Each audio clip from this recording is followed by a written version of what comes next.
কেন যুদ্ধ থামল ভারত পাকিস্তান? রহস্য ফাঁস করলেন ট্রাম্প। ভারতের প্রধানমন্ত্রী নরেন্দ্র মোদী সোমবার রাতে জাতির উদ্দেশ্যে দেয়া ভাষণের ঠিক আগেই মুখ খুললেন মার্কিন প্রেসিডেন্ট ডোনাল্ড ট্রাম্প।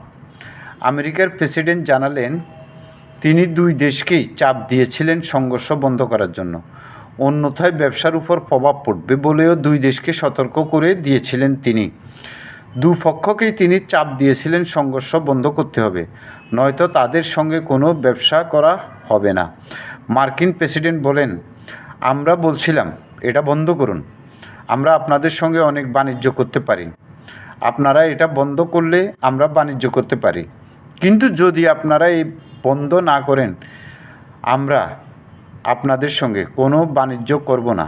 এরপরে ট্রাম্প নিজেই জানান, বাণিজ্যিক বিষয়টিকে তিনি যেভাবে ব্যবহার করেন তা অন্য কেউ ব্যবহার করতে পারে না। ট্রাম্প আরও বলেন, তারা ভারত পাকিস্তান যুদ্ধ বন্ধ করার নেপথ্যে অন্যতম বড় কারণ হলো ব্যবসা।